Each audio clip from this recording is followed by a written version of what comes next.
네, 시청자 여러분 안녕하십니까. 본격 시사 토크 명쾌한 주가 토요일 오전에서 목요일 밤으로 시간대를 옮겼습니다.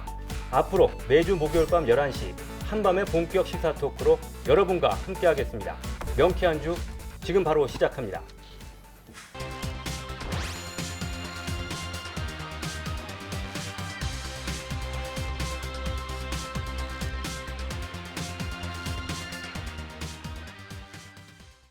네, 2022년이 다가오고 있습니다. 대통령 선거와 지방선거가 동시에 치러지는 매우 중요한 해죠. 오늘은 2022년 대선과 지방선거를 앞둔 제주 민심, 과연 어디로 향하고 있는지 네 분의 패널과 함께 이야기 나눠보겠습니다. 네, 안녕하십니까? 네, 안녕하세요. 자, 먼저 최대 관심사죠. 대통령 선거부터 짚어보겠습니다. 제주도민들은 누구를 가장 선호하는지 가장 최근에 실시된 여론조사 결과부터 살펴보겠습니다. 자, 추석 연휴를 앞두고 실시된 조사인데요. 먼저 제주 MBC 조사에서는 더불어민주당 이재명 후보가 23.9%로 1위였고요. 국민의힘 윤석열 후보 15.3%, 다음으로 이낙연 후보, 홍준표 후보, 원희룡 후보 순이었고요. 다음은 KBS 제주방송총국 조사 결과인데요. 크게 다르진 않았습니다. 이재명 후보 24%로 1위였고요. 윤석열 후보 16.9%, 다음으로는 홍준표 후보, 이낙연 후보, 원희룡 후보 순이었습니다. 네, 물론 대선 전국이 날마다 요동치고 있어서 추석 연휴 이후에도 상당한 변화가 있었을 것으로 생각은 됩니다만 제주 민심이 과연 어떤 후보를 선호하고 있는지 대략의 흐름을 엿볼 수 있는 자료로 소개해드렸고요. 먼저 더불어민주당의 홍명환 도의원 나오셨는데요. 이재명 후보 지지를 선언하셨잖아요. 예. 지금 여론조사상에서는 이재명 후보가 강세를 보이는 걸로 나타나고 있는데 현재 여론조사 어떤 흐름 어떻게 보십니까?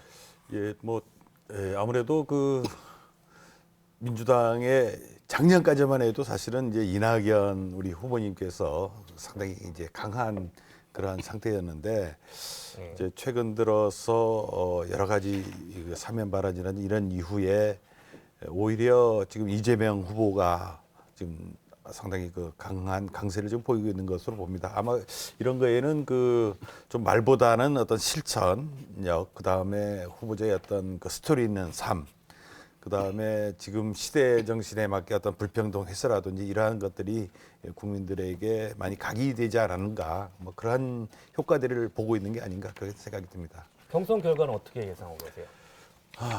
내일 이제 제주 지역 경선 결과를 이제 살펴봐야 되겠습니다만은 아무래도 이제 큰 흐름은 아마 이재명 후보가 좀 높게 나오지 않을까 그런 예상을 하고 있습니다. 네. 자, 다음은 이제 국민의힘 김한국 도의원 나오셨는데요. 원희룡 후보 지지 선언하셨잖아요. 예. 지금 원희룡 후보 고향인 것을 감안하면 약간 좀 지지도가 불만족스러울 수도 있을 것 같은데 예. 국민의힘 쪽에서는 어떻게 보고 있습니까? 조금 아쉬운 부분이 있습니다. 원희룡 지사가 제주도의 아들이고 그동안 7년 동안 제주도정을 운영하면서 여러 가지 도민들한테 평가받은 그런 결과가 아닌가 싶긴 합니다. 다만 우리 제주도에서 그래도 윤석열 후보 그리고 홍준표 후보에 이은 3위로 지금 여론조사 결과가 나왔는데요. 저는 크게 봤을 때 물론 제주도의 평가는 좀 냉정하다고 보지만 전국 단위의 평가는 또 어차피 저희가 10월 8일 날 4강 컷오프가 있기 때문에 그때 반전의 드라마가 시작되면 그때부터는 원희룡 지사가 다시 한번 도민들께 그리고 국민들께 어필할 수 있는 그런 시간이 되지 않을까 그런 생각을 하고 있습니다. 지금 경선 예상은 어떻게 하고 계신가요? 제가 보기에는 지금 3강 구도는 어느 정도 윤곽에 나와 있고요. 마지막 한 장을 갖고 있는 이제 4위까지가 컷오프인데요. 제가 보기에는 어찌 보면 우리 경선 구도에 있어서 지금 얘기가 되고 있는 최재형이라든지 나머지 후보들 이런 후보들에 비해서는 그래도 우리 원 지사가 선전을 해서 저는 분명히 이번 컷오프 4강에는 들어갈 것이라고 생각하고 있습니다. 네, 지금까지 더불어민주당과 국민의힘 도의원들 이야기 한 번씩 들어봤는데요. 역시 이제 후보 캠프에 속해 있다 보니까 좀 조심스럽게 말씀하셨는데 자, 그럼 평론가분들 얘기 들어볼까요? 김동현 박사님 의견은 어떤지 양쪽 지금 당 얘기를 다 들어보셨는데요. 한번 말씀해 주시죠. 뭐 지지율 보면 전국적인 지지율 추세와 크게 다르지 않죠. 다만 이제 더불어민주당 내에서 이재명 후보에 대한 지지율이 강세를 보이고 있는 이유는 그러니까 더불어민주당 지지자들 사이에서 이낙연 후보에 대한 실망감, 특히 이제 그동안 이낙연 후보가 더불어민주당 지지자들과의 어떤 정체성이랄까요? 정책적인 측면에서 좀 이반되는 부분들을 많이 보여줘서 그런 어떤 당심들이 이재명 후보로 좀 쏠리는 경우가 있고요. 전남북 경선 결과를 보면 물론 이제 전남 광주에서는 이낙연 후보가 1위를 했습니다만 아주 근소한 차이였기 때문에 여전히 과반이거든요. 그러면 지금 현재로서는 크게 무리 없이 이재명 후보가 경선에서 승리할 가능성이 대단히 높아지고 있다라는 생각이 들고요. 그다음에 국민의힘 같은 경우에는 가장 중요한 게 뭐 윤석열 후보와 홍준표 후보의 2강 구도고, 그다음에 유승민 후보가 이제 2강 1중 아닙니까? 나머지 그 사위를 두고 우리의 관심은 원희룡 전 지사가 되느냐 마느냐 이렇기 때문에 뭐 김만국 의원님께서는 될 가능성이 높다라고 하는데 지금 이제 윤석열 후보하고 홍준표 후보의 경쟁이 굉장히 치열하잖아요. 그러니까 지지율, 당 지지율이 거기에 몰리게 되면 3위까지는 유의미한 그 통계학적으로 유의미한 지지율이 보일 수 있지만 4위부터 5등, 6등까지는 통계학적으로 의미가 없는 지지율이 있을 수 있다. 그러면 이제 4위 후보가 누가 될진 장담을 못할 수밖에 없는 상황인데 지금 상황에서는 인지도가 높은 후보가 4위가 될 가능성이 없다. 그러면 원지사 입장에서는 상당히 어려운 국면이 될 가능성이 많을 것 같습니다. 예. 자, 현덕규 변호사님, 지금 현재 제주 민심 지금 어떻게 생각하십니까? 세 분 이야기 들어보셨는데요. 예, 지금 먼저 우리 진행자께서 소개해 주신 여론조사, 네. 이게 보니까 여론조사 기간이 9월 14일부터 9월 15일까지예요. 예. 근데 이제 그 이후에 추석을 지내면서 이재명 후보 관련해서는 대장동 이슈가 각종 매체에 본격적으로 이제 거론되기 시작했지 않습니까? 예, 예. 그래서 현재 흐름과는 약간의 차이가 있을 수 있겠다라는 예. 생각을 먼저 말씀을 드리고요. 그래서 최근에 다른 방송이나 어떤 이렇게 일반적으로 나온 여론들을 보면은 이낙연 후보가 그래도 상당히 좀 추격을 하고 있는 것으로 보이는데, 그런데도 또 다시 이것도 분석을 해보면 자기 당 지지자들 사이에서의 지지율 격차는 여전히 벌어지고 있어서 여전히 여당에서는 이제 이재명 후보 위주의 주도권으로 가고 있는 것 같고, 이런 양상은 이제 야권도 약간 비슷하긴 한데요. 최근에 보는 홍준표 후보가 윤석열 후보를 상당히 그 치열한 경합을 벌이면서 예. 쫓아가는 양상을 보입니다. 그래서 그 주요 원인들은 2030 세대와 그리고 학생들 사이에 학생층의 지지율이 상당히 높게 나오는데, 근데 이 경우도 마찬가지로 자기 당 지지자들 사이의 지지율을 보면은 여전히 윤석열 후보가 앞서가고 있어서 그런 부분을 우리가 여론조사나 이런 것들을 볼 때 상당히 좀 유의 있게 봐야 되지 않을까 생각이 들고요. 지금 말씀하신 결국 이제 제도의 이제 도민의 관심사 중에 하나가 우리 이제 원희룡 지사 전 지사가 이제 후보로 나와서 하위권에 들 수 있느냐 하는 부분인데, 그렇죠. 사실 상당히 지금 예측하기는 어렵죠. 그래서 이제 어떤 인지도에 따른 결과가 나올 거다라고 말씀하셨는데, 한편으로는 또 변수가 하나가 그 최재형 후보 같은 경우 캠프를 지금 다시 구성하고 있거든요. 그래서 그런 부분이 조금 불리하게 작용하지 않을까. 그래서 원 지사가 뭔가 원희룡 전 지사가 기회를 잡을 수 있는 기회가 있지 않을까 이렇게 생각합니다. 알겠습니다. 자, 지금 후보 선호도 물론 아까 말씀드렸지만 가장 최근에 실시된 여론조사긴 합니다만 한 2주일 정도 지나서 그 사이에 이제 여론의 변화는 있었을 수도 있다고 보고요. 그런데 이번엔 저희가 흥미로운 여론조사 결과 하나 더 소개해 드릴게요. 질문을 좀 다른 방식으로 바꿔봤는데요. 다음 대선에서 여권 후보가 당선돼야 하는지, 야권 후보가 당선돼야 하는지 이렇게 물어봤더니 야권 후보가 당선돼야 한다가 45.8%, 여권 후보가 당선돼야 한다가 36.1%였습니다. 자, 이걸 보면 야권 후보가 당선돼야 한다는 응답이 뭐 상당히 높은 걸로 나왔어요. 후보 선호도와는 좀 어떻게 보면 엇갈리는 결과인데 저희들도 이걸 어떻게 해석해야 될지 상당히 좀 고민스러운 부분이었습니다. 해석이 여러 가지로 이제 엇갈릴 수 있는 부분인데, 자, 이번에는 국민의힘 쪽에 좀 유리할 수도 있는 부분인데 김한국 의원님 어떻게 생각하시는지, 어떻게 해석하시는지 좀 말씀해 주시죠. 예, 이 야권 후보가 돼야 된다는 이 통계를 봤을 때 좀 희망이 있다고 저는 생각하고, 그 같은 MBC지만 전국 단위의 그 여론조사를 최근에 9월 25일, 26일 날 했던 그 자료를 전국 단위요? 그렇죠. 예. 전국 단위 그 통계를 보게 되면 국정 운영에 대한 이제 부정적인 평가가 한 51% 정도가 나옵니다. 긍정 평가가 한 43% 정도 나오고요. 그리고 최근에 20대 그 유권자들이 흐름을 보게 되면 굉장히 지난 문재인 정부의 호감을 가졌던 그런 젊은 친구들이 최근에 그 여권에 대한 반감 내지는 야권에 대한 호감을 많이 표출하고 있어서 이런 내용으로 봤을 때 아까 뭐 홍명환 의원님도 얘기했지만 내년에 이재명 후보가 뭐 후보가 되든 아니면 저희 당에서 누가 후보가 되든 이제는 해볼 만하다. 그리고 최근에 이제 여러 가지 경제가 코로나로 인해서 굉장히 어렵습니다. 그럼에도 불구하고 국가 부채는 2022년 기준 국가 채무가 1,068조가 됩니다. 문재인 정부가 들어와서 채무가 거의 400억 가까이 4천억 가까이 늘어났고요. 이런 부분으로 봤을 때 과연 앞으로 국정 운영을 지금 현재 여권에 맡겨둘 것인지에 대한 평가는 아마 내년 대선 때 나올 것이라고 보고요. 저는 이런 여러 가지 야권 후보가 돼야 된다는 그런 여론 자체가 저는 굉장히 고무적이라고 생각하고 있습니다. 예, 알겠습니다. 홍명환 의원님 의견은 좀 다르실 것 같아요. 지금 그 김한국 의원님께서는 전국 단위 조사에서 대통령 지지도 이런 추세를 말씀하셨는데 이 결과 어떻게 나왔다고 보십니까?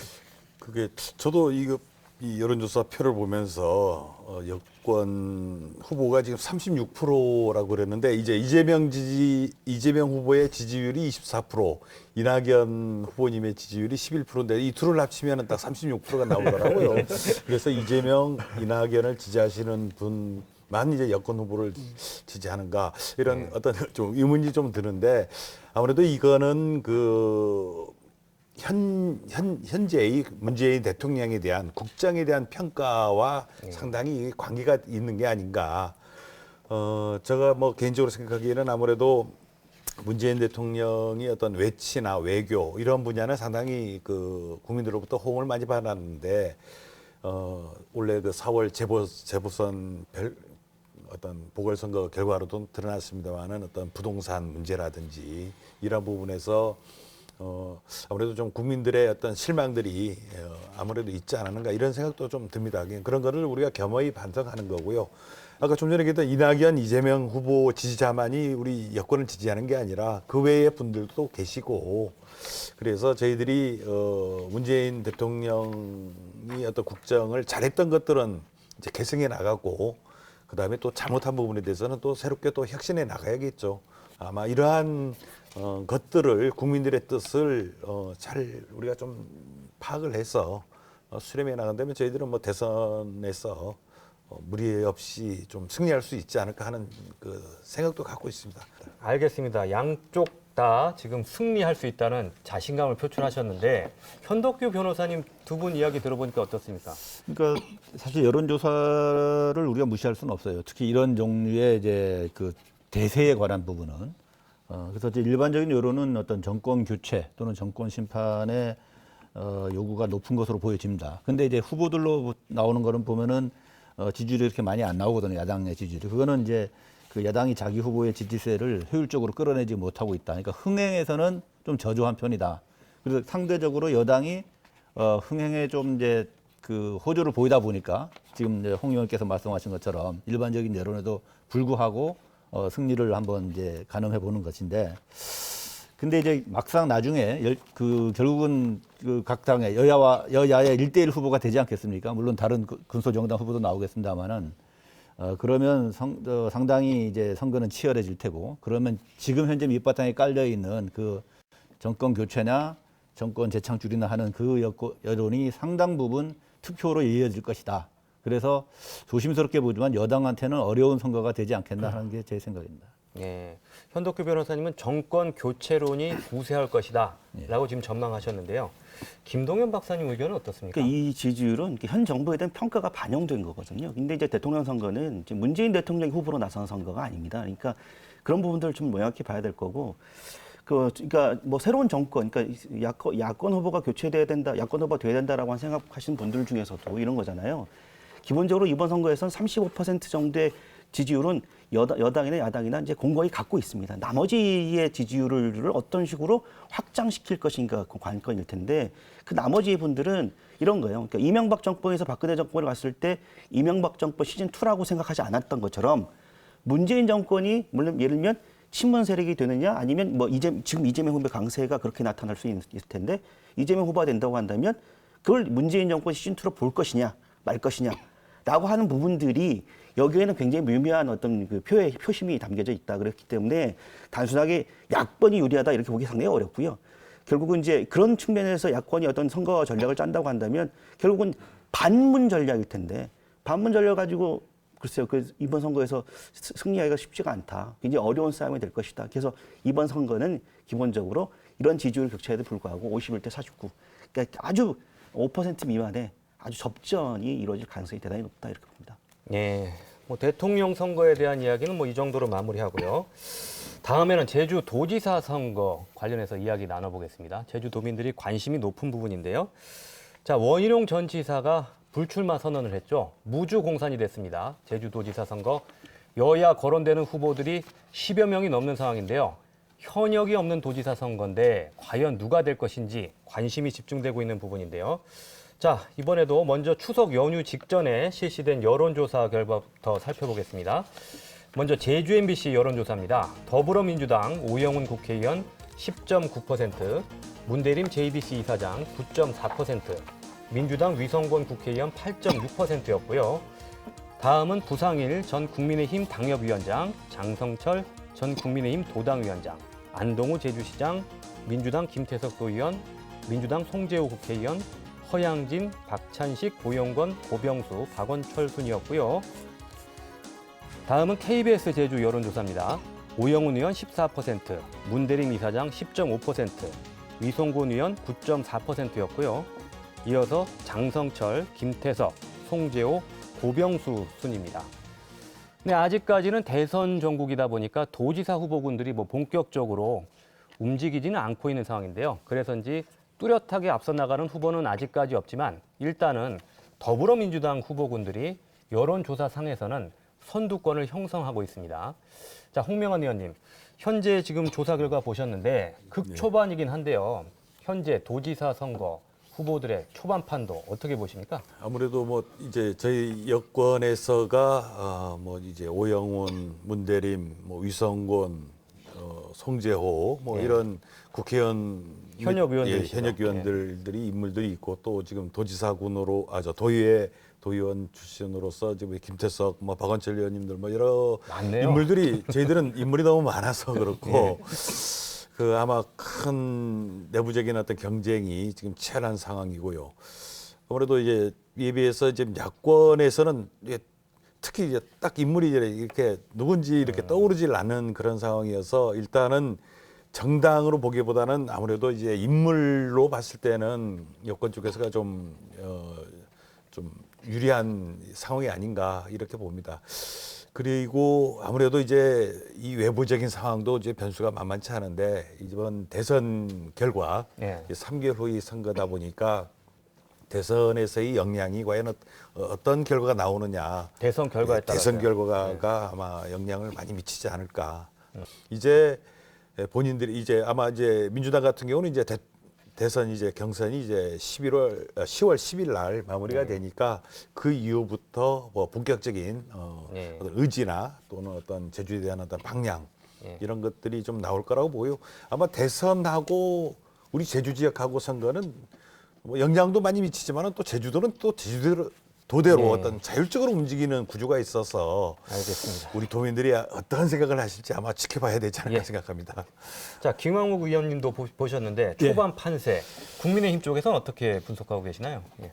뭐 다 아시겠지만 지금 대선이 5개월 남았고요. 그리고 지방선거가 8개월 남았습니다.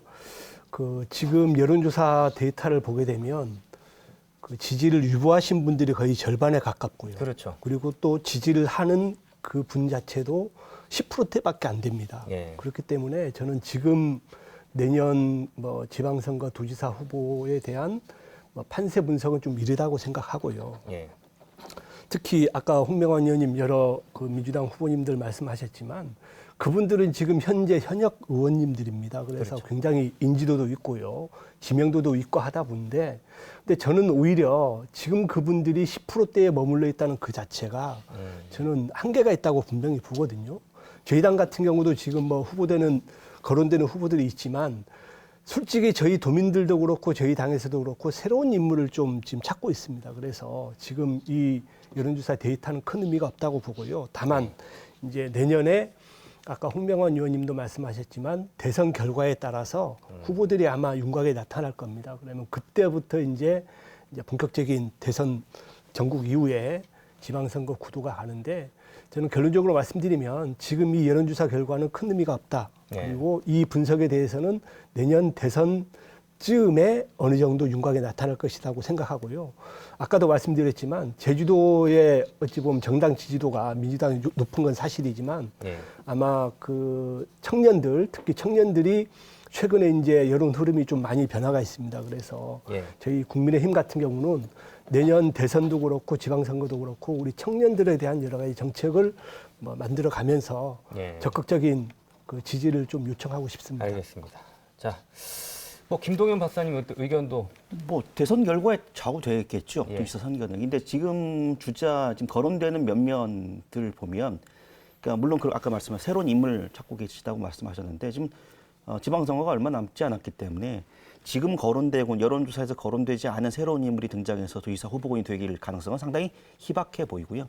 그럼 현재 여론조사도 어느 정도 의미가 있다고 의미가 있다고 생각합니다. 다만 이제 그런 거죠. 그러니까 뭐 15% 미만의 지지율들 다들 보고 있잖아요. 1위 후보들도. 그러면 저는 이제 이게 한 일종의 추세라고 보는 거죠. 그러니까 결국 지금 현역 의원들에 대해서 지지율이 이렇게 낮은 거는 지금 현역 의원이기 때문에 아직 도지사의 선거에 대해서 출마 의사를 밝히지 않은 상황에서의 지지율이기 때문에 저는 이 정도 수치면 상당히 의미가 있는 수치라고 생각이 듭니다. 다만 이제 야권에서는 이게 수치가 좀 미미한 것은 유력 후보가 없기 때문에 지금 원희룡 지사가 이제 그만뒀기 때문에 지금 야권에서는 유력한 거론되는 사람이 없잖아요. 그래서 그런 측면에서 나오는 것이 아닌가라는 생각이 들고 특히 이번에는 원희룡 지사가 2번 재선에 성공했기 때문에 아무래도 제주도 지역의 지방선거에서는 소위 말하면 원희룡 지사로 대변되는 국민의힘 그 야권의 도지사보다는 여권 도지사에 대한 기대감 이런 것들이 수치들이 좀 반영된 것이 아닌가 이렇게 볼 수 있겠죠. 네.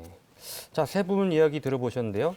현덕규 변호사님 의견은 좀 다를 것 같아요. 어떻습니까? 세 분 이야기도 동의하시나요? 어떤가요? 사실 저도 비슷한 생각입니다. 비슷하세요? 현역 의원들이 이제 지명도가 있어서 여론조사에서 높게 나오는 거는 이제 분명한 건 사실인 것 같고요. 우리 김한국 의원께서 정확히 지적해 주신 것처럼 그럼에도 불구하고 저 정도밖에 안 나오는 것도 어떤 한계를 보여주는 것 같고 그리고 결과적으로는 대선에 후보가 지명되고 결과가 나옴에 따라서 도지사 후보도 같은 맥락에서 드러날 가능성이 있고 새로운 인물이 전혀 거론되지 않았던 인물이 새로 나와서 그 짧은 기간에 그 선거를 주도해서 당선되기는 상당히 어렵기 때문에 어쩔 수 없이 기존의 인물들이 다시 나오게 되지 않을까 그렇게 생각해 봅니다.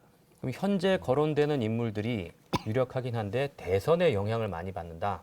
뭐 네 분 의견은 그 부분에서는 어느 정도 공통되는 것 같고요.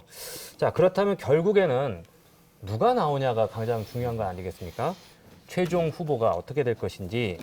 근데 저희들이 이 부분 생각해 봤는데 각 당의 도의원분들께서는 자기 당 후보가 누가 나올 것인지에 대해서는 좀 대답하기 어려우실 거 아닌가 좀 생각이 들었어요. 그래서 그렇진 않으세요? 네. 뭐 곤란한 부분도 있으실 것 같아서 저희가 질문 바꿔봤습니다. 상대당 후보로 과연 누가 나올 걸로 보고 계신지 뭐 이름도 좋고요. 어떤 후보가 유력하다고 보시는지 이번에는 국민의힘 쪽부터 여쭤볼게요. 김한국 의원님은 민주당 후보군 쪽에서 누가 결국 나올 걸로 보시는지 왜 그렇다고 보시는지 좀 말씀해 주시죠. 제가 이 발언은 좀 잘 해야 될 것 같습니다. 그렇습니까? 잘못하면 오히려 이게 더 어려운가요? 오히려 오해를 받을 수 있어서 예. 저는 좀 이제 뭐 농담 반 진담 반으로 예. 우리 지금 유력한 후보들이 오영훈 의원님 그리고 문대림 이사장님 그리고 위성곤 의원 그리고 송재호 의원님까지 이렇게 네 분이 있는데 사실 세 분의 의원님은 저희 또 위에 선배 의원이기도 하기 때문에 제가 말씀드리는 부분은 좀 조심스럽긴 한데 그런 생각합니다. 지금 아까 제가 말씀드린 그 여론조사 이 데이터는 큰 의미는 없다고 봅니다. 그래서 지금부터 열심히 권리당원 모집하시고 그리고 도민들께 평가받는 분들이 아마 유력한 도지사 후보가 되지 않을까 생각하면서 저는 개인적으로 다 잘 됐으면 좋겠습니다. 그러면 혹시 국민의힘 후보군 쪽에서는 어느 쪽이 유력할 거라고 지금 보시는 쪽이 있으신가요? 그 부분은 다음 토론회 때 다음 제가 토론회 때요? 말씀드리겠습니다. 두 가지 다 말씀 안 하시는데. 그러면 저 홍명환 의원님은 좀 어떻습니까? 국민의힘 후보군 아직까지 뚜렷하지 않다고 말씀하셨는데 그래도 민주당 쪽에서 경계하는 후보군이 있을 거 아니에요. 누가 나올 걸로 지금 보고 계신가요? 여기 그 여론조사를 보니까 예. 아무래도 이제 크게 보면 이제 국민의힘 지지층과 민주당 지지층으로 봐야겠죠. 결국은 지금 다자구도는 큰 힘이 없고 민주당 최종적인 결과는 민주당에서 누가 나오고 국민의힘에서 누가 나오느냐에 따라서 달리는데 국민의힘 지지층에서는 지금 우리 그 부상일 장성철 후보가 10%가 넘는 예. 결과가 지금 이번 나왔더라고요. 그런데 이분들이 이번에 그 조직위원장이라든지 이런 것들에서 또 이제 탈락이 돼 있어서 좀 정치적 후배들을 키우는 인물들을 키우는 게 아니라 조금 어떻게 보면 저가 좀 이해가 좀 안 되는 부분이 그런 부분이고요. 우리 김한국 의원님이라든지 이런 젊은 정치인들이 나오는데 이러한 어떤 젊은 정치인들을 밀어주고 키워주는 것보다는 역시 과거로 좀 뭐 이렇게 되돌아가는 게 아닌가 하는 그 안타까움이 좀 있고요. 그에 비해서 우리 민주당 같은 경우는 이제 좀 우리 50대 이제 젊은 세대들이 이제 오영훈 의원이라든지 유성군 의원, 우리 문대림 의원 이 세 명의 50대 트로이카가 지금 이제 나서서 상당한 지지를 지금 받고 있고 그 다음에 이제 뭐 송재호 의원이라든지 우리 김태석 뭐 박원철 의원 이런 분들도 또한 자리를 갖고 계신데 지금 민주당 지지층을 보면은 현재 오차범위 이걸 살짝 좀 넘어간 것 같아요. 지금 민주당 지지층에서는 오영훈 의원이 지금 그 상당히 이제 높게 나오는 상황이고 대략적인 정확하게 보면 민주당의 오차범위 아닌 것 같네요. 예, 20%대 이제 16, 문대림 후보하고 16%, 예, 오차범위 아니에요. 예, 오차범위 정도 이렇게 돼 있는데 이러한 흐름들은 나중에 어떻게 흘러갈 건지는 나름대로 좀 짐작할 수 있지 않을까 하는 생각입니다. 예, 두 분 다 말씀은 해주셨는데 상당히 조심스러운 분위기인데요. 그러면 평론가 입장에서는 좀 자유로울 것 같아요. 지금 현덕규 변호사님, 뭐 양쪽 얘기 들어보셨는데 양당 후보로 어느 후보군이 가장 유력하다고 보시는지? 뭐 사실 이제 현재 지지율로 보면 여당의 경우에는 이제 이재명 후보가 대선 후보가 될 가능성이 일단 높아 보이니까 예, 현재 상황에서는요. 예. 이재명 후보의 대선 캠프의 제주도 책임을 맡고 있는 분들이 예. 이제 상당히 이제 후보로 선출될 가능성이 높지 않을까 하고 이재명 후보 캠프의 예. 그 인사들이 유력하다. 그래서 그런 예. 분들이 누군가 이렇게 봤더니 송재호 의원도 계시고 예. 우리 저기 홍명환 의원도 계시더라고요. 아, 그래서 우리 홍명환 의원님이요? 예, 홍명환 의원한테도 기회가 있지 않을까 생각이 들고 만일에 이낙연 후보가 된다면 예. 또 비서실장하고 있고 하고 있는 오영훈 의원이 당연히 이제 후보가 될 거로 봅니다. 예. 야당의 경우는 이제 지금 만일에 윤석열 후보가 대선 후보가 된다면 그건 누가 할 것인가 하는 부분은 상당히 좀 이제 변수가 많을 것 같아요. 그러니까 지금 야당의 국민의힘 당은 사실은 어떻게 보면 중앙당이 제주도의 정서나 제주도당을 정확히 이해를 못하는 부분들이 좀 많은 것 같아요. 그래서 이제 지역의 정서하고 좀 안 맞았다 보니까 근데 사실 이제 정치라는 거는 우리 유권자들이 생각하는 것보다 상당히 이제 파워 게임, 힘에 의해서 이제 어떤 결정이 되는 경우들이 많거든요. 그래서 윤석열 후보가 대선 후보가 되면 그쪽 캠프와 관련된 사람이나 아니면 현재 제주도당을 책임지고 있는 사람이나 그렇게 이제 후보가 될 가능성이 높고 홍준표 후보가 이제 된다면 그러면 이제 홍준표 후보 캠프에서 열심히 일하고 있는 분들이 또 후보가 될 가능성이 있겠죠. 네, 그러면 결국 대선 결과에 따라서 도지사 후보군도 어느 정도 결정이 될 것이다 이런 말씀이신데 김동연 박사님 뭐 세 분 이야기 들어봤는데 어떻습니까? 뭐 대선 결과에 종속되어 있는 건 사실인데 그렇기 때문에 대선 캠프 그러니까 누가 대선 주자가 되느냐 그래서 그 대선 캠프를 누가 지지했느냐 이걸 가지고 도지사 후보군이 될 거다라고 예상하시는데 좀 저는 생각이 좀 달라요. 왜냐하면 더불어민주당 같은 경우도 어차피 이재명 후보가 되든 이낙연 후보가 되든 타게 되면 원팀이 될 거 아니에요. 그래서 결국은 지역의 정치에서 가장 중요한 건 누가 가장 권력 의지를 갖고 있느냐라는 겁니다. 그런 측면에서 본다고 한다면 준비되어 있느냐. 그러면 지금 현역 의원들 중에 제 생각에는 가장 권력 의지가 강하고 그리고 나름대로 열심히 권리당원 모집이라는 준비해온 오영훈 후보가 오영훈 후보요? 당내 경선을 치르게 되면 상당히 유리하다. 라는 생각이 들고요. 다만 이제 국민의힘 같은 경우는 지금 현재로서는 누가 될지 아무도 모르겠습니다. 다만 이건 분명해 보여요. 지금 국민의힘 같은 경우는 아까 현 변호사님 말씀하신 것처럼 국민의힘 중앙당이 제2도당의 정서를 전혀 몰라요.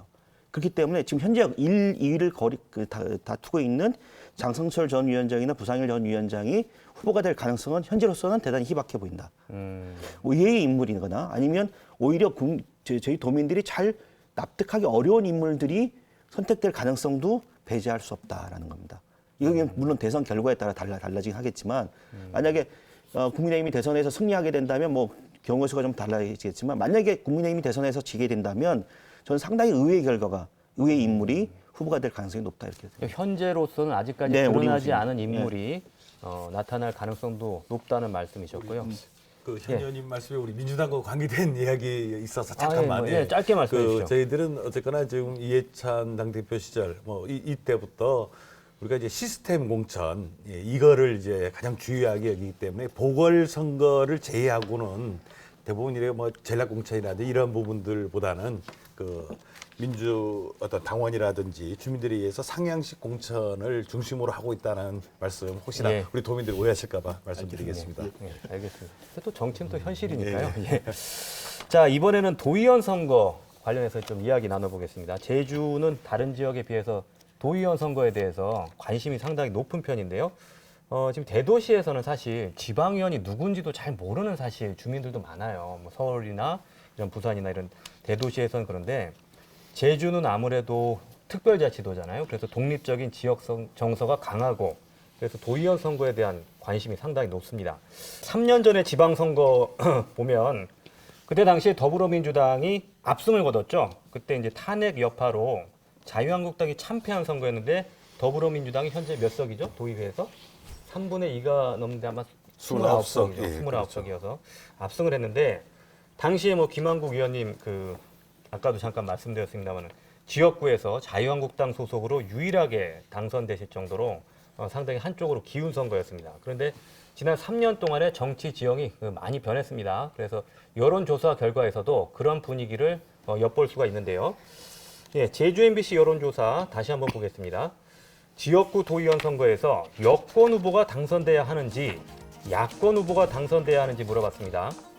야권 후보가 당선돼야 한다 38.2%, 여권 후보가 당선돼야 한다 37.2%였습니다. 초박빙인데요. 오차 범위 안에서 우열을 이야기하기 어려울 정도로 팽팽하게 의견이 엇갈렸습니다. 자, 이번에는 김동현 박사님 의견부터 듣겠습니다.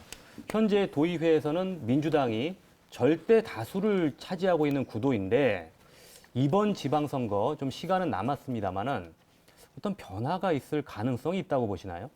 이제 이번 내년 지방선거는 조금 변화가 있을 가능성이 높다는 생각이 듭니다. 예. 왜냐하면 그동안 이제 더불어민주당이 다수당을 차지했는데 네. 좀 도의회에 대한 평가가 상당히 이제 비판적 여론이 높잖아요. 네. 그러니까 결국 이제 원희룡 도정에 대한 견제와 여러 가지 제주 지역 현안 문제에 대한 이제 역할을 중무했는데 그러니까 더불어민주당 내에서 여러 가지 불협화음을 여러 사례를 보여줬기 때문에 이번에서는 지난 선거처럼 일방적으로 더불어민주당 간판을 달면 당선이 되는 그런 식의 약간의 묻지마 투표 성향들은 좀 사라지지 않을까라는 생각이 좀 듭니다. 그렇다면 그 어떤 이점이 국민의힘 쪽으로 고스란히 뭐 작용할 수 있다고 그러니까 보시는 건가요? 국민의힘에서 그러니까 물론 이제 국민의힘이 그렇다고 일방적으로 유리하다기보다는 국민의힘에서 어떤 분들을 공천하느냐에 따라 달라질 수 있을 텐데 지금 현재 이게 저희 도민들의 생각에서는 그러니까 더불어민주당과 국민의힘과 다른 제3의 선택지를 선택할 수 있는 상황이 아니잖아요. 그렇기 때문에 국민의힘 입장에서는 더불어민주당 현역 의원들에 대한 지지나 좀 현역 의원에 대한 교체 여론이 높다고 한다면 상대적으로 유리한 국면이다 이렇게 볼 수 있겠죠. 네, 현덕규 변호사님 어떻게 보시나요? 자유한국당이 3년 전에 참패를 했었는데 지금 그 뒤를 이어서 국민의힘이 이번 지방선거에서 참패를 만회할 것인지 아니면 이번에도 어려운 싸움이 될 것인지 의견 얘기해 주시죠. 두 당 소속 의원님이 나와 계시니까 참 말씀을 드리기가 좀 조심스러워지긴 한데 제가 볼 때는 우리 김동현 박사와 같은 생각으로 어떻게든 변화는 올 것이다.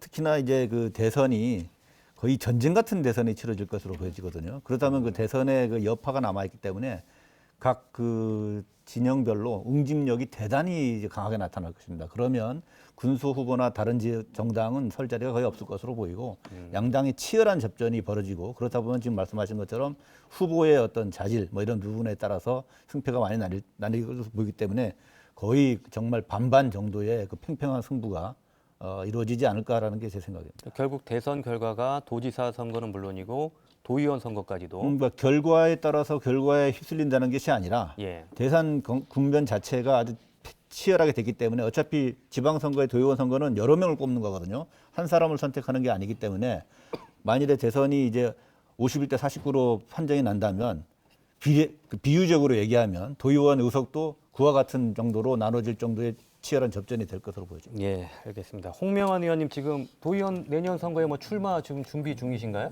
뭐 저도 준비 중입니다. 준비 중이신데 지난번 선거 때보다 약간 좀 어려울 거라는 지금 전망들을 하셨어요. 실제로 이제 그 주민들을 만나는 과정에서 어떤 분위기의 변화가 있어 보입니까? 아니면 이번에도 민주당이 어느 정도 현역 의원들이 많다는 것도 유리한 점일 텐데 변화에 대해서 어떻게 생각하시는지. 아무래도 뭐 모든 선거가 쉬운 선거가 되겠습니까? 다 힘들죠. 근데 지난번 선거도 사실은 그 탄핵에 관련된 게 지방에 있는 지방자치 도의원들이 에게 이제 심판을 하는 게 과연 맞는 것인가? 저는 이 자리에 계시는 우리 김한국 의원님 같은 경우 저가 같이 이정 활동을 해보시면서 이정 활동을 상당히 잘하시고 그러니까 아무래도 이 지역 주민들이 인정하고 이해하는 그러한 후보들은 사실 뭐 외부적 상황이 정치적 환경이 어떻게 되든 사실 지역의 의정 활동으로 판단을 해주셔야 되는데 이 외부적 환경에 너무 이게 휩쓸리는 이렇게 되는 게 과연 맞는 것인가 하는데 저도 좀 의문이고요. 그것보다는 도리어 주민들과 또는 지역 의정 활동에 최선을 다한 사람들을 또 뽑아주고 그렇게 해야지 어떤 중앙정치와 지방정치를 이렇게 연결하거나 과도하게 또 중앙정치에 너무 지방정치가 종속되는 거는 저는 좀 그런 거는 우리가 좀 극복을 해야 되지 않을까. 또 그러한 방향으로 또 나가야 되지 않을까 하는 생각입니다. 가장 중요한 거 말씀 안 하셨는데 민주당이 이번에 몇 석이나 얻을 것 같습니다. 저는 그 의원님들이 각 개별 의원님들의 어떤 의정 활동 이거에 대한 평가라고 보고요. 저는 현재 우리 의원님들 중에 아마 적어도 한 3분의 2 정도는 아마 이제 다시 진입하지 않을까 이렇게 생각이 들고요. 아무래도 선거는 전체적으로 보면은 그 의원님들 개개인의 과연 의정 활동이 주민들에게 어떤 평가를 받고 있는지 이것이 아마 판가름이 나지 않을까. 저는 그렇게 보고 당으로 이렇게 가는 것보다는 개별 인물, 개별 어떤 그 의정 활동 이런 거를 중심으로 좀 평가가 이루어져야 되지 않을까 그런 생각입니다. 현역 의원들에 대한 평가가 의석을 가를 수 있다. 뭐 이런 말씀이시고요. 김한국 의원님은 3년 전에 뭐 상당히 뭐 어려운 상황이었죠. 몇 표 차이였습니까 그때? 91표요. 91표요. 예. 예. 이번 선거는 어떻습니까? 이번 선거에는 본인도 그렇고 국민의힘에서는 지난번에 지역구 한석, 비례대표 한석이었던가요? 그렇죠. 그리고 이제 무소속으로 당선되신 분들이 나중에 이제 다시 복당하셨고 현재 5석인데 국민의힘 당세가 이번 선거에서 어떻게 좀 더 확장할 수 있다고 보시나요? 저는 참고로 지난 2018년도 지방선거 데이터하고요. 네. 최근에 이제 MBC 여론조사 결과를 좀 비교하면서 좀 말씀드리고 싶은 게 2018년도에 저희 정당 지지도가 그 당시에 민주당이 54.2%고요. 예. 저희 그 당시 자유한국당이 18.7%였습니다. 어떤 조사였나요, 혹시? 아, 전체적인 투표 결과. 예, 투표 결과. 예. 그래서 거의 3배 가까운 정당 지지도가 나왔고요. 예. 그 당시에 또 저희 도지사 후보로 나왔던 이제 후보의 득표율을 보면 3% 정도밖에 안 나왔거든요. 득표율이. 그래서 이 결과를 봤을 때 지난 선거는 뭐 아까도 여러분들 말씀하셨지만 그 결과에 명확하게 나타났다. 그런데 최근에 이제 MBC에서 여론조사한 그 야권 이제 도의원 후보를 찍겠다는 그런 분들에 대한 데이터를 좀 봤습니다. 예. 그동안 저희가 항상 약세였던 20대, 30대가 저희 쪽으로 이제 돌아섰습니다. 예. 구체적으로 말씀드리면 20대에서 민주당이 당선돼야 한다는 게 29.7%고요. 예. 저희 야권이 돼야 된다는 게 32.7%고요. 오차 범위 아니긴 합니다만. 그렇죠. 예. 어쨌든 저희는 이제 고무적인 게 과거에는 젊은 층들이 저희 보수에 대한 어찌 보면 좀 거리감이 있었거든요. 예. 근데 이런 데이터를 봤을 때 결과적으로 지금 민심은 많이 바뀌고 있다. 그리고 아까 김동연 박사님도 얘기했지만 내년 대선 결과도 그렇지만 인물론이 중요할 것 같습니다. 예. 이렇게 흐름이 변화하는 상태에서 우리 도민들에 대한 욕구를 충족시켜 주려고 하면 새로운 인물 내지는 공천이 중요하겠군요. 그렇죠. 새로운 인물도 그렇고 그 지역에 봉사를 하고 있고 또 우리 네. 도민들이 인정을 한 정리해 사람을 주시죠. 예. 공천을 해야 예. 저는 가능성이 있다고 보고요. 결론적으로 말씀드리면 예, 예. 20석 정도는 아, 과반은 20석 이요? 될 것 같다. 예, 알겠습니다. 그렇게 조심스럽게 전망하고 싶습니다. 네. 자, 마지막으로 제주 최대 현안이죠. 제2공항 문제에 대한 제주 민심 어떤지도 살펴보겠습니다. 저희가 이 부분 살펴보는 이유는 현재 정당별로 입장이 엇갈리고 있어요. 그래서 제2공항 건설 문제가 선거에 과연 어떤 영향을 미칠지 일단 보겠는데요. 자, 제2공항 건설에 대해서 여론조사에서 제주 MBC 여론조사에서 찬반 물어봤습니다.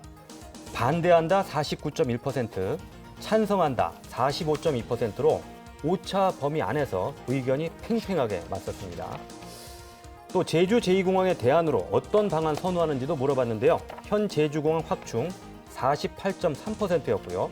정석 비행장 활용 19.2%, 제3의 부지 선정 17.9%였습니다. 예.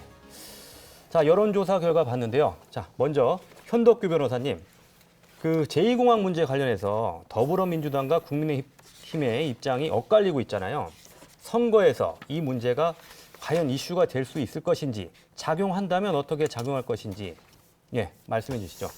일단은 이 제2공항 문제에 관련해서는 현재 정부의 입장부터 약간 정리를 하고 가는 게 맞을 것 같아요. 그래서 국토부에서는 그 정확히 날짜는 기억이 나지 않습니다만 장관이 계속 추진을 하겠다는 얘기를 한번 했었고, 그리고 최근에는 그 환경부의 그 보안 요구를 충족할 수 있는지 예. 여부를 이제 연구하기 위해서 용역을 발주하려고 하고 있다 해서 예산도 편성해서 진행하고 있는 것으로 알고 있습니다. 그래서 결과적으로는 공식적으로는 포기하지는 않았다라고 얘기할 수 있겠죠. 그래서 이런 상황에서 그럼 대선 후보들은 이제 어떤 입장을 취할 것인가라는 것인데 결과적으로 어떤 한 가지 방향을 강하게 밀어붙이기에는 상당히 부담스럽다. 여론조사에서 나오는 것처럼 양당 찬반이 모두요. 예, 팽팽하기 때문에 그래서 기본적인 그 기조는 도민의 여론과 어떤 국가 정책 방향을 고려하면서 추진 여부를 검토하겠다라는 정도의 약간 추상적인 얘기가 나올 텐데 예. 거기에서도 조금의 어떤 그 미묘한 차이는 그 야당에서는 아무래도 좀 더 적극적으로 추진을 하는 쪽으로 그렇죠. 이제 더 방점을 둘 것 같고 예. 그리고 지금 여당에서는 다소 조금 이제 모호하거나 중립적인 입장을 취하지 않을까 하는 생각이 들고요. 네. 그리고 그 입장이 대선 결과에 어떤 영향을 미치기는 상당히 어렵다고 봅니다. 그래서 이 부분은 그냥 이렇게 적당히 손해도 안 보고 이익도 안 보는 쪽으로 예. 타협적으로 가지 않을까 이렇게 봅니다. 홍준표 후보가 아마 현공항 확충도 검토할 수 있다, 뭐 그런 얘기도 하신 걸로 아는데 대부분의 후보들이 지금 이제 그 명확한 찬반 입장을 밝히긴 어려울 거다 말씀하셨고 김동연 박사님 의견 어떠신가요? 대선 주자들 입장에서는 상당히 껄끄러운 부분이죠. 뭐 찬성이라고 얘기할 수도 없고 반대라고 얘기할 수도 없는 상황, 이런 상황이기 때문에 아까 현 변호사 말씀하신 것처럼 지금 현재 그러면 저희 도의회에서 어떤 국토부에서 지금 현역 국회의원들끼리 모여가지고 갈등 해소를 위해서 합의를 한 게 있잖아요. 도민 여론을 존중하겠다. 예. 뭐 이런 정도 수준의 정치적 메시지를 줄 가능성이 대단히 높고요. 다만 이제 유권자들 입장에서는 궁금하죠. 예, 찬성과 반대가 일단 자기가 어떤 지지 후보를 결정하는데 굉장히 중요한 판단 근거가 될 거는 분명해 보여요. 예. 근데 그렇기 때문에 자꾸 이제 여론이나 언론을 통해서 자꾸 이 부분에 대한 입장 표명은 할 것이다. 다만 대선 주자가 직접 자신의 입으로 이런 네. 부분들에 대해서 입장을 거론하지는 않을 거다. 만약에 입장 표명이 있다고 한다면 당의 입장은 있지 예, 않습니까? 당의 입장 있다고 한다면 찬성이든 반대든 간에 일면 더불어민주당 입장에서는 도민 여론 뭐 의견을 수렴해서 뭐 재검토, 다시 검토 수준 정도의 메시지를 던질 수 있을 것 같고 국민의힘 입장에서는 뭐 아주 뚜렷하게 찬성 입장이니까 그렇죠. 그런 차이가 아마 이제 유권자들 입장에서는 판단의 기준이 되지 않을까 싶습니다. 원희룡 후보 같은 경우에는 네. 뭐 정상 정상 추진한다고 추진이죠. 계속 이야기하고 네네. 있고 지금 봐서는 이제 그 국민의힘 후보들이 차이는 있습니다만은 추진 쪽을 강조하시는 분들이 계신 것 같아요. 지금 말씀하신 원희룡 후보 말씀하셨고 이준석 대표도 지난번에 그 제주 방문하셨을 때 당에 공약하는 부분도 잠깐 말씀하셨거든요. 근데 후보들마다 지금 선거가 가까우다 보니까 적극적으로 얘기하기는 좀 부담스러운 부분이긴 한데 김한국 의원님 생각은 어떠신가요? 제2공항 추진에 대해서 일단 도당 차원에서는 일단 찬성 입장을 어느 정도 정하신 거죠, 지난번에. 예. 그리고 이번에 선거에서도 도당 차원에서는 그 의견의 변함은 없는 거 아니겠습니까? 후보들은 좀 조심스럽다 하더라도. 예. 근데 아까 조사에서도 보셨듯이 반대 여론이 또 만만치가 않아요. 물론 오차범위긴 하지만. 그렇다면 선거에서는 이것이 어떻게 작용할 것인지 조심스러운 부분인데.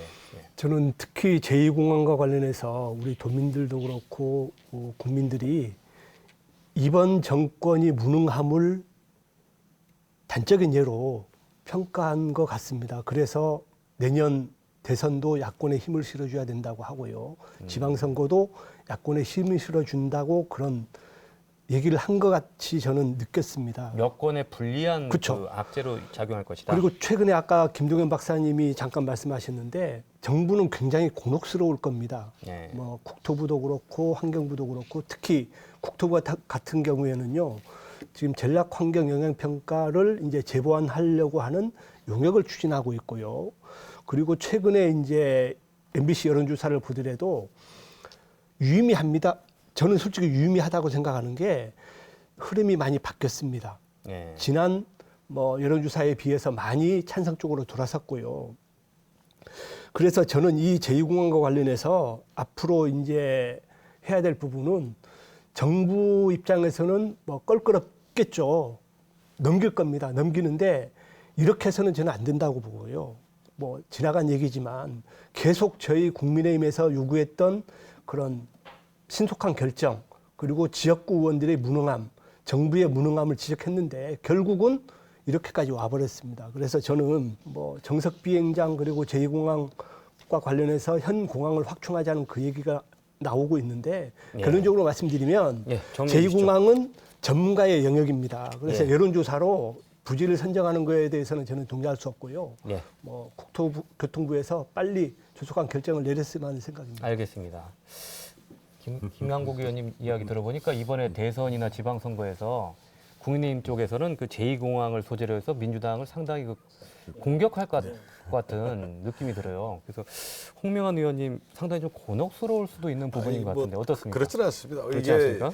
이제 이게 정치적으로 접근을 해버리면은 자꾸 이제 갈등이 좀 생기는데요. 사실 국민의힘 이 여론조사 결과에 나왔습니다. 국민의힘 지지층의 64%가 찬성하는 입장이고 예. 소수가 이제 30여 프로가 이제 반대하는 입장이다 보니까 국민이 아무래도 찬성 쪽의 목소리를 낼 수밖에 없는 것이고요. 반대로 저희 민주당의 지지자분들은 또 60%가 넘는 분들이 좀 반대를 하고 계세요. 예. 예. 그러다 보니까 이제 저희들 입장에서는 제가 그래서 제2공항 갈등 해소특위 거의 뭐 1년 6개월 넘는 활동을 쭉 해왔습니다만은 자 처음에는 우리가 제2공항 찬성이 70%가 넘었습니다. 70~80%는 압도적인 찬성이었었는데 오름 절취 문제부터 시작해갖고 여러 가지 숨골 문제, 조류 충돌 문제, 환경적인 어떤 문제 이런 것들이 드러나서 이게 좀 문제가 있지 않냐. 그렇게 해서 결국 환경영향평가가 환경부에서 반려가 된 것이고 우리 네. 도민들의 어떤 의견 여론 수렴을 한번 모아보자 해서 국토부하고 제주도하고 저희 의회하고 그다음에 이제 우리 지역 언론사 제주도 선관위까지 다 이렇게 협조를 해서 도민 의견을 한번 합리적이고 객관적으로 모아보자 해본 결과 보니까 이게 반대가 높아버린 거 아니겠습니까? 그러면은 국토부는 단 1%라도 반대가 높으면 추진하지 않겠다라고 이미 공언을 한 바 있기 때문에 지금 곤혹스러운 상황이죠. 이런 네. 결과가 나올 거라고 생각을 못 했는데 도민의 뜻이렇다면은 주권적인 도민의 뜻을 항상 고려해서 예. 뭐 이거에 따라 갖고 합리적이고 객관적인 이제 판단들을 내려야 되는데 아마 한 6, 7개월 정도 좀 이제 국토부가 용역을 하고 있으니까 그 용역 결과를 좀 지켜봐야 되지 알겠습니다. 않을까 예. 그런 생각입니다. 예, 어느새 시간이 지났습니다. 자, 네 분 패널과 함께 2022년 대선과 지방선거를 앞두고 제주 민심은 어디로 향하고 있는지 정리해봤습니다.